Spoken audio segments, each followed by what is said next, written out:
Hi everyone. మనం previous వీడియోస్లో తెలంగాణలో ప్రసిద్ధి చెందిన జాతరలు అనే టాపిక్ని కంప్లీట్ చేసుకున్నాం. దాని తర్వాత మరి తెలంగాణలో జాతరలతో పాటు తెలంగాణలో అతి ముఖ్యమైనగా పండుగలు కూడా జరుపుకోవడం జరుగుతుంది. కాబట్టి మనం ఈ వీడియోలో తెలంగాణలో పండుగలు అసలు ఏ పండుగలు జరుపుకుంటారు, వాటి యొక్క ప్రత్యేకత ఏంటి, అవి ఎవరు జరుపుకుంటారు, ఏ టైంలో జరుపుకుంటారు అనే వాటిని మనం ఈ వీడియోలో తెలుసుకుందాం. మరి తెలంగాణలో చాలా అనేక రకాల ప్రజలు నివసిస్తున్నారు. కాబట్టి మరి అందరూ ఒకటే పండుగను జరుపుకుంటారా అంటే కాదు. డిఫరెంట్ జాతుల వారు, డిఫరెంట్ కులాల వారు, మతాల వారు అందరూ కలిసి లౌకికంగా మన తెలంగాణలో నివసిస్తున్నారు. కాబట్టి వారి మతాలకు, వారి సాంప్రదాయాలకు తగ్గట్టుగా వారు వారి యొక్క పండుగలను నిర్వహించుకోవడం జరుగుతుంది. మరి ఆ పండుగలలో తెలంగాణలో బాగా ప్రసిద్ధి చెందిన పండుగలు ఏంటి? అందులో మనం చూసుకున్నట్లయితే మనం ఈ కాంపిటేటివ్ ఎగ్జామ్లో పండుగల గురించి మనకు కంపల్సరీగా ఒక బిట్ రావడం జరుగుతుంది. కాబట్టి మనం పండుగల మీద ఫోకస్ చేద్దాం. సింపుల్గా మనకు తెలిసిన విషయాలే, కానీ కొంచెం ఒకసారి ఫోకస్ చేస్తే మార్కు మనకు సంపాదించుకునే అవకాశం ఉంటుంది. కాబట్టి సింపుల్గా పండుగలను నేర్చుకునే ప్రయత్నం చేద్దాం.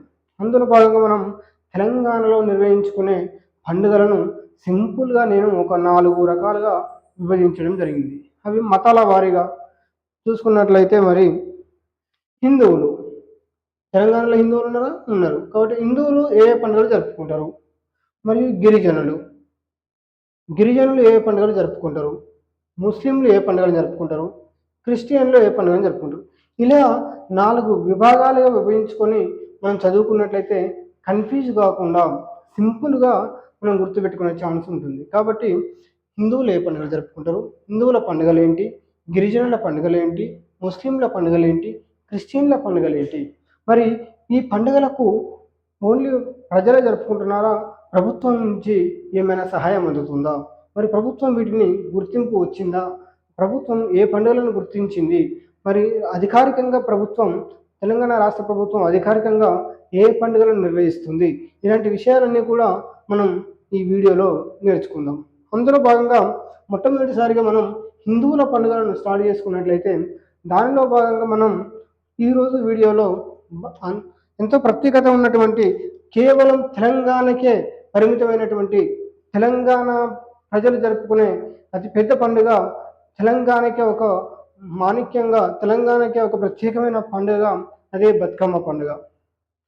దానిని మనం పూల పండుగగా కూడా పిలవడం జరుగుతుంది. దానిని మనం ప్రకృతి పండుగగా కూడా పిలవడం జరుగుతుంది. అందులో మనం ఈరోజు బతుకమ్మ పండుగ గురించి క్లియర్గా నేర్చుకుందాం.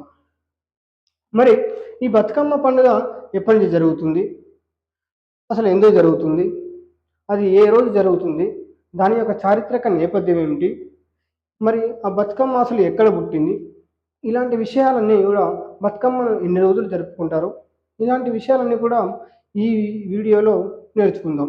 మరి బతుకమ్మ ఎంతో ప్రత్యేకమైనది అని చెప్పుకున్నాం కదా. మరి బతుకమ్మ పండుగను రాష్ట్ర పండుగగా తెలంగాణ గవర్నమెంట్ 2014 జూన్ 16న, డేట్ చాలా ఇంపార్టెంట్, ప్రీవియస్ బిట్ కూడా ఈ డేట్ పైన పడడం జరిగింది.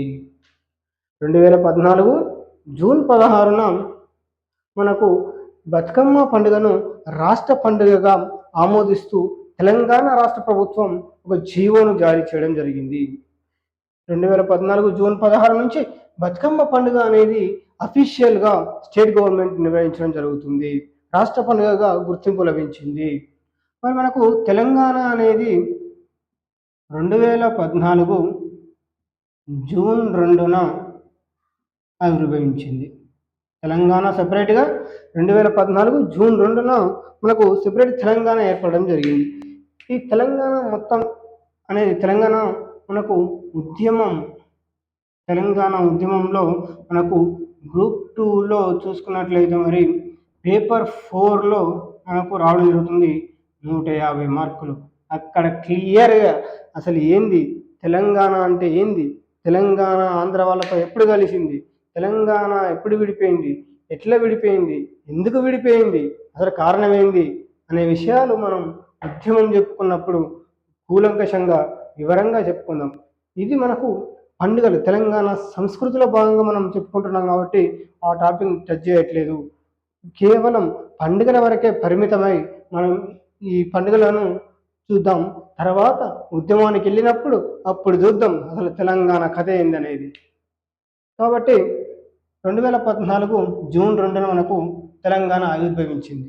తర్వాత మనకు అది జూన్లో కేవలం 14 రోజుల వ్యవధిలో 2014 జూన్ 16న తెలంగాణలో బతుకమ్మ పండుగను అఫీషియల్గా రాష్ట్ర పండుగగా గుర్తింపు లభించింది.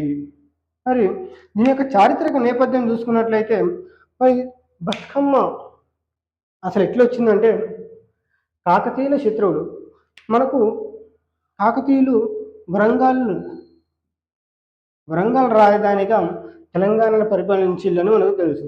ఆ కాకతీయుల శత్రువులు అయినటువంటి దేవగిరి పాలకులు. ఈ దేవగిరి పాలకులు ఎక్కడి వాళ్ళంటే మహారాష్ట్ర వాళ్ళు. మరి మహారాష్ట్ర నుంచి మనకు వాటర్ రావాలంటే తెలంగాణకు వాటర్ రావాలంటే మెయిన్గా మహారాష్ట్ర నుంచి రావాలి. ఎందుకంటే పైన మహారాష్ట్ర ఉంది, కింద ఉంది కాబట్టి తెలంగాణ ఉంది కాబట్టి నదులన్నీ కూడా పైనుంచి కిందికి ప్రవహిస్తాయి కాబట్టి మహారాష్ట్ర నుంచి మనకు నీరు రావాలి. మరి మహారాష్ట్ర నుంచి వచ్చే ఈ నదులకు ఈ దేవగిరి పాలకులు ఏం చేసేయాలంటే నదులపైన ఆనకట్టలు కట్టుకొని ఎక్కడికెక్కడ వాళ్ళు మనకు తెలంగాణకు నీరు రాకుండా అడ్డుకట్టలు వేయడం జరిగింది, ఆనకట్టలు కట్టుకోవడం జరిగింది. ఎందుకు మరి వాళ్ళు అంత పకడ్బందీగా ఆనకట్టలు కట్టుకున్నారంటే అప్పుడు ఎవరు పరిపాలించేది తెలంగాణను వరంగల్ రాజధానిగా కాకతీయులు పరిపాలిస్తున్నారు. అప్పుడు కాకతీయులకు మరియు ఈ మహారాష్ట్రను పరిపాలిస్తున్నటువంటి దేవగిరి వాళ్లకు అసలు పడేది కాదు, బద్ధ శత్రువులు. వీరికి తెలంగాణ కాకతీయులకు నీరు పోకుండా చేయాలని చెప్పేసి కాకతీయ రాజ్యాన్ని అంతం చేయాలి, కాకతీయ రాజ్యాన్ని ఎలాగైనా ఓడించాలని చెప్పేసి మనకు నీరు రాకుండా ఎక్కడ పడితే ఎక్కడ ఆనకట్టలు కట్టి అడ్డుకట్టలు కట్టుకొని నీరు రాకుండా చేసేవారు. అట్లా కట్టుకోవడం వల్ల తెలంగాణకు నీరు రాకుండా పోయింది. దానివల్ల కాకతీయులు ఆలోచించి ఒక తెలివితో ఏం చేశారంటే ఎక్కడికక్కడ తెలంగాణ మొత్తం కూడా గొలుసుకట్టు చెరువులు. ఇప్పుడు తెలంగాణలో ఉన్న 90% చెరువులు అన్నీ కూడా కాకతీయులు త్రవ్వించినాయే. ఎందుకంటే అప్పుడు పరిస్థితి ఎలాంటిది, పైన ఉన్న దేవగిరి వారు మనకు వాటర్ను రానివ్వడం లేదు. మరి ఎలా బతకాలి తెలంగాణ వారు అని చెప్పేసి వానాకాలంలో మనకు ఎలాగో వర్షాలు వస్తాయి కాబట్టి అప్పుడు పడ్డ నీరుని మనం స్టోర్ చేసుకోవాలని చెప్పి ఏం చేశారయ్యా అంటే గొలుసుకట్టు చెరువులు అన్నీ ఎక్కడ పడితే అక్కడ ప్రతి గ్రామానికి, మీరు ఏ గ్రామానికి వెళ్ళినా కంపల్సరిగా ఒక చెరువు ఉంటుంది. ఆ చెరువు ఇప్పటిది కాదు. కాకతీయులు ఆ రోజు ఫ్యూచర్ ఆలోచించి కూడా కాకతీయులు ఆ రోజు చెరువులు నిర్మించడం జరిగింది. మరి ఈ గొలుసుకట్టు చెరువులు అన్నీ కూడా కట్టి మరి గొలుసుకట్టు ఏంటంటే ఒక చెరువు, ఇక్కడ ఒక చెరువు ఉందనుకోండి, వర్షాకాలంలో నీటి ఫ్లో ఎక్కువై ఇది మత్తడి వస్తుంది. మత్తడి అంటే చెరువు ఫుల్గా రెండి నీళ్లు బయటికి రావడం. ఇలా వచ్చిన నీళ్ళు మనం ఎటుపోవాలి, అనవసరంగా పోయి మళ్ళీ సముద్రంలో పాలవుతుందని చెప్పేసి దీనికి ఆనుకొని ఒక 2 కిలోమీటర్ మరొక విలేజ్లో ఇంకో చెరువు ఉంటుంది. దీని కింద ఇంకో విలేజ్లో ఇంకో చెరువు ఉంటుంది. ఇట్లా ఒక చెరువు నుంచి మరొక చెరువుకు నీరు వస్తూ ఉంటుంది. దీనినే కాకతీయులు ఆ రోజు గొలుసుకట్టు చెరువులుగా నిర్మించడం జరిగింది. మరి ఈ చెరువులకు బతుకమ్మ పండుగకు సంబంధం ఏంది అసలు అని చూస్తే, మరి చెరువుల వల్ల ఆనాటి ప్రజలు వ్యవసాయాన్ని చేసుకోగలిగారు. దేవగిరి ప్రజల యొక్క కుట్రను భగ్నం చేయగలిగారు. వారి యొక్క ఎఫెక్టు మన మీద పడకుండా కాకతీయులు గొలుసుకట్టు చెరువులతో ఆ సమస్యను నిర్మూలించారు. కాబట్టి ఆ చెరువులను పూజించడం కోసం మెయిన్గా ఇక్కడ ఇది ఇంపార్టెంట్. ఆ చెరువులను పూజించడం కోసం అక్కడ స్థానికంగా ఉన్న ప్రజలు, ఆ చెరువుల వల్ల లబ్ధి పొందిన ప్రజలు చెరువులను పూజించాలని చెప్పేసి తమ సమస్యలను తీర్చిన ఆ చెరువులకు పూజలు చేశారు. మరి పూజలు అంటే ఎలా చేయాలని చెప్పేసి అక్కడే వాళ్ళకు అందుబాటులో ఉన్నటువంటి ఆ ప్రకృతిలో ఉన్నటువంటి ఆ పూలనన్నీ తెచ్చి పేర్చి ఆ చెరువులకు పూజలు చేసేవారు. అలా పుట్టుకొచ్చిందే మనకు ఈ బతుకమ్మ. ఇది ఒక నానుడి. ఇది చరిత్రపరంగా ఒకవైపు. మరి ఇంకొక వైపు ఇంకో హిస్టరీ ఏముంది బతుకమ్మకు అంటే, తెలంగాణ ప్రాంతంలో భూస్వాములు ఎక్కువ.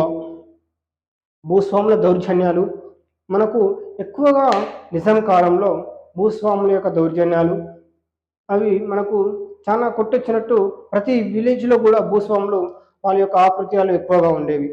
అలాంటి టైంలో తెలంగాణలోని భూస్వాములు దౌర్జన్యాలతో నలిగిపోయిన ప్రజలు, స్త్రీలు ముఖ్యంగా ఆత్మహత్య చేసుకునేవారు. మరి ఎందుకు భూస్వాములు అంటే నిజాం పరిపాలనా కాలంలో ఎవరైతే ఉన్నారో కాసిం రజ్వీ, ఈ కాసిం రజ్వీ తెలంగాణ ప్రజలను చిత్రహింసలు పెట్టాడు. అలా మనకు బైరన్పల్లి సంఘటన కానీ వేరే ఇతర సంఘటనలు చాలా జరిగాయి. అవన్నీ కూడా మనం ఉద్యమం చెప్పుకున్నప్పుడు అందులో బ్రీఫ్గా చెప్పుకుందాం. ఇట్లా తెలంగాణ భూస్వాముల యొక్క చిత్రహింసలకు వారి యొక్క టార్చర్కు తట్టుకోలేక ప్రజలు చాలామంది స్త్రీలు ఆత్మహత్యలు చేసుకునేవారు. వారిని కాపాడుకోవడం కోసం ప్రోత్సాహం, వారికి జీవితం పైన ప్రోత్సాహం లభించడం కోసం మరి ఇతర స్త్రీలు బతుకమ్మ బతుకమ్మ అని చెప్తూ నువ్వు చావకూడదు అని చెప్పి వారిని ప్రోత్సహించడం కోసం, వారికి జీవితం పైన ఆశలు కల్పించడం కోసం బతుకమ్మ బతుకమ్మ అని చెప్పేసి వీరు అనేవారు. కాబట్టి దీన్నే బతుకమ్మ పండుగగా నిర్వహించుకునేవారు అని చెప్పి మనకు ఇంకొక హిస్టరీ ఉంది. మరి ఈ బతుకమ్మ పండుగను అసలు ఎప్పుడు జరుపుకుంటారయ్యా అంటే ఆశ్వయుజ శుద్ధ పాడ్యమి నుండి మహార్నమి వరకు మొత్తం 9 రోజుల పాటు ఈ బతుకమ్మను జరుపుకోవడం జరుగుతుంది. మొత్తం ఎన్ని రోజులు జరుపుకుంటారు బతుకమ్మను? 9 రోజులు జరుపుకోవడం జరుగుతుంది. అందులో 9 రోజులకు ఒక్కొక్క రోజుకు ఒక్కొక్క పేరుతో పిలుచుకోవడం జరుగుతుంది. మరి అవి ఏంటి అంటే ఫస్ట్ రోజు బతుకమ్మను ఎంగిలి పూల బతుకమ్మగా పిలవడం జరుగుతుంది. మరియు రెండవ రోజు బతుకమ్మను అటుకుల బతుకమ్మగా, మూడవ రోజు బతుకమ్మను ముద్దపప్పు బతుకమ్మగా, నాలుగవ రోజు బతుకమ్మను నానబియ్యం బతుకమ్మగా, ఐదవ రోజు బతుకమ్మను అట్ల బతుకమ్మగా, ఆరవ రోజు బతుకమ్మను అలిగిన బతుకమ్మ అని అంటారు. మరి అలిగిన బతుకమ్మ ఏంటంటే ఈరోజు అర్రెం, తెలంగాణలో అర్రెం అని కూడా పిలవడం జరుగుతుంది. ఈ 6వ రోజు బతుకమ్మ ఆడరు. మరియు 7వ రోజు వేపకాయల బతుకమ్మ, 8వ రోజు వెన్న ముద్దల బతుకమ్మ, 9వ రోజు సద్దుల బతుకమ్మ. ఇలా 9 రోజులు కూడా బతుకమ్మను నిర్వహిస్తే 9 రోజులు ఒక్కొక్క రోజు ఒక్కొక్క ప్రత్యేక పేరుతో దీనిని పిలవడం జరుగుతుంది. అదేవిధంగా ఈ 9 రోజులు కూడా 9 ప్రసాదాలతో వీరు బతుకమ్మను నిర్వహించడం జరుగుతుంది. ఒక్కొక్క రోజు ఒక్కొక్క ప్రత్యేకమైన ప్రసాదాన్ని వీరు తయారు చేసుకొని అక్కడ నిర్వహిస్తారు. కాబట్టి ఒక్కొక్క రోజుకు ఒక్కొక్క పేరు మరియు ఒక్కొక్క ప్రసాదాన్ని సపరేట్గా ప్రసాదిస్తారు. మరి ఇట్లా చూసుకున్నట్టయితే ఫస్ట్ 3 రోజులు కూడా మరి ఈ బతుకమ్మలో మనం గౌరీదేవి అంటే పసుపుతో చేసినటువంటి ఒక ముద్దను మనం గౌరీదేవిగా భావించి స్త్రీలు పసుపు కుంకాలకు పెట్టుకోవడం జరుగుతుంది. తర్వాత ఫస్ట్ రోజు, రెండవ రోజు, మూడవ రోజు, ఈ ఫస్ట్ 3 రోజులను కూడా గౌరీదేవి యొక్క ఆశీస్సులతో, గౌరీదేవి మనకు ఆశీస్సులు ఇస్తుందని చెప్పేసి గౌరీదేవికి పూజిస్తారు. గౌరీదేవి సౌభాగ్యం ఇస్తుందని నమ్మకం. మరియు 4వ రోజు, 5వ రోజు, 6వ రోజు, రెండవ 3 రోజులు అంటే 4, 5, 6 రోజులు లక్ష్మీదేవికి పూజించడం జరుగుతుంది. మరి ఆ లక్ష్మీదేవి 4, 5, 6 రోజులలో సిరి సంపదను ప్రసాదిస్తుందని నమ్మకం. మరి 7, 8, 9వ రోజులో సరస్వతీదేవిని పూజించడం జరుగుతుంది. సరస్వతీదేవి అంటేనే జ్ఞానం, కాబట్టి సరస్వతీదేవి జ్ఞానాన్ని ప్రసాదిస్తుందని నమ్మకం. అదేవిధంగా మరి తెలంగాణ బతుకమ్మ పాటల మీద పరిశోధన చేసిన ఒక వ్యక్తి ఉన్నారు. ఆమె పేరే బండారు సుజాత శేఖర్. ఈమె మొట్టమొదటిసారిగా తెలంగాణ బతుకమ్మ పాటలు ఏవైతే ఉన్నాయో ఆ పాటల పైన రీసెర్చ్ చేయడం జరిగింది. మరి అసలు ఈ బతుకమ్మ పాట ఎక్కడ పుట్టిందయ్యా అంటే బతుకమ్మ పాట మొట్టమొదటిసారిగా ముగిలిచెర్ల అనే గ్రామంలో బతుకమ్మ పాట పుట్టడం జరిగింది. మరి ఈ ముగిలిచెర్ల ఎక్కడ ఉందయ్యా అంటే వరంగల్ జిల్లా గీసుగొండ మండలంలోని ముగిలిచెర్ల గ్రామంలో మొట్టమొదటిసారిగా బతుకమ్మ పాట పుట్టడం జరిగింది. ఇలా 9 రోజుల పాటు ఫస్ట్ డే నుండి 9 రోజుల పాటు ఆడిన తర్వాత 9వ రోజు బతుకమ్మ నిమజ్జనం చేయడం జరుగుతుంది. నిమజ్జనం అంటే అందరూ కలిసి ఆ ఊళ్ళో ఉన్నట్టు అందరూ కలిసి ఒక ప్లేస్లో పెట్టుకొని చివరి రోజు బతుకమ్మను పెద్ద మొత్తంలో నిర్వహిస్తూ ఆ చెరువులో నిమజ్జనం చేస్తారు. దాన్నే మనం సద్దుల బతుకమ్మగా కూడా పిలవడం జరుగుతుంది.